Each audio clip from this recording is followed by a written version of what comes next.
I don't know where this road's going. It doesn't seem like we're definitely more rural than we were, which is what I was asking for. We could find some delicious treats as we're strolling across this bad field. We do stand to get away from the town. Do we want to be any further away from the town? Like, we're out of the middle bit, right? I don't know how many zombies this character can effectively deal with. It's not a lot. I know it's not a high number of zombies. We could make a probe in here. Let's get out of search mode. November 18th, 2014, 2 p.m. Then IGN writer and serious career video game critic Callie Plaggy uploads this review of Pokemon Omega Ruby and Alpha Sapphire. The review is fairly positive. Callie's a big Pokemon head.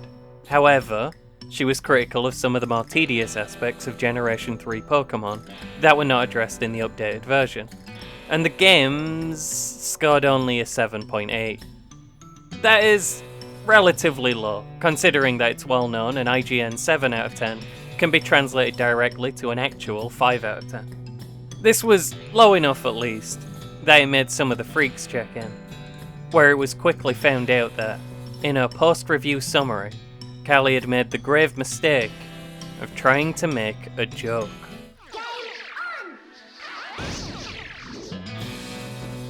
Now, to me the thing that stands out here is item 1. Pokemon games post-Sprite era do not, in fact, have gorgeous details. They all look like turbo ass. The thing that piqued the interest of the gamers, however, was item number 4. Too much water. This would be the next tagline for the dejected Gamergate holdovers of the ethics in video game journalism crowd. The next Cuphead tutorial playing out in slow motion.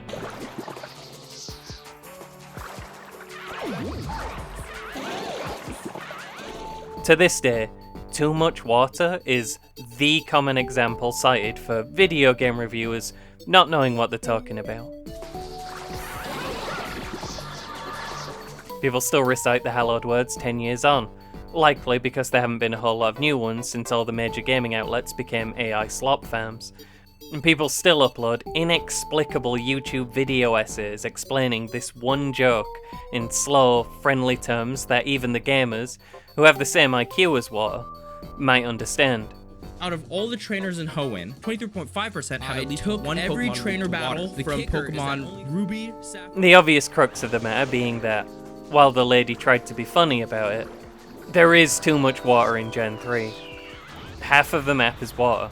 3 out of 8 HMs are water-based. One of the evil teams uses exclusively water-type mons, and most of the new Pokemon are waters.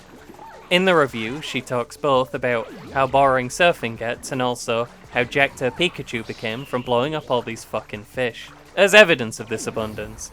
But nobody actually read the review, because gamers cannot read.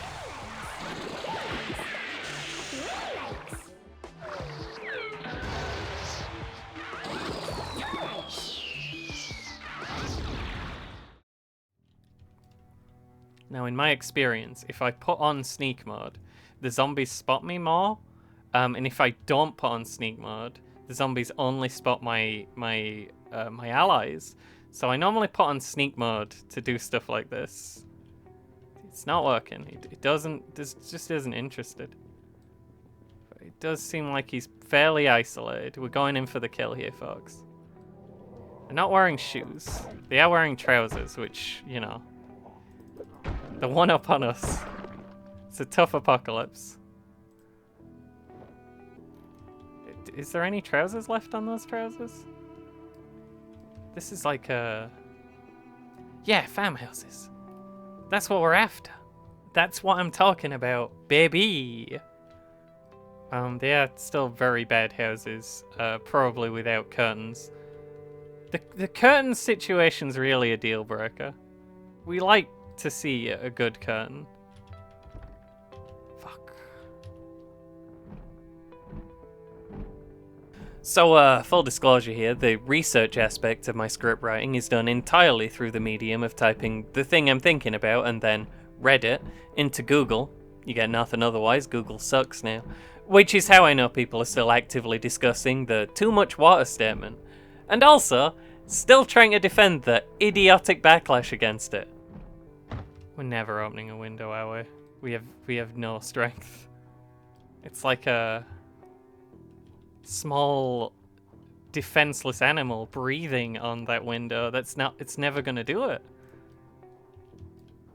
Just checking around that side. Just out of spite for this one guy, I'm going to be playing all the mandatory water sections in Pokemon Red/Blue in real time for this next bit of the video, so yeah, you can check that out. So we can only get in buildings if they want us to come inside. Like a vampire, we have to be invited in, because we're too weak to open the door on our own. Never mind.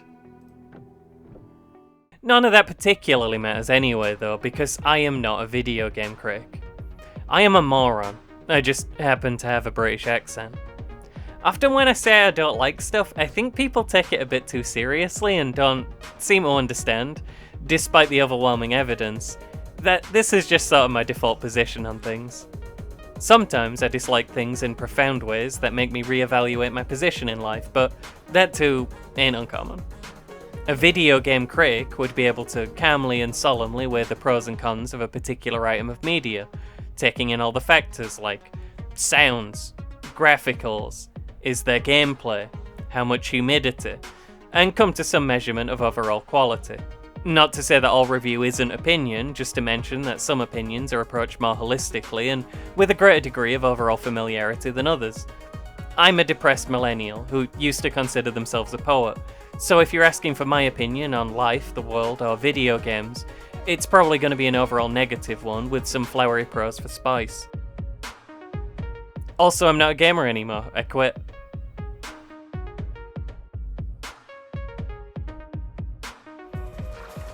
The crux of all this being, it's okay to have bad opinions. I personally think drink driving should be allowed because it's more fun and more challenging than regular driving. It's kind of like a challenge run for driving. Similarly incorrectly, the video game Peak, at time of recording, is rated overwhelmingly positive on Steam.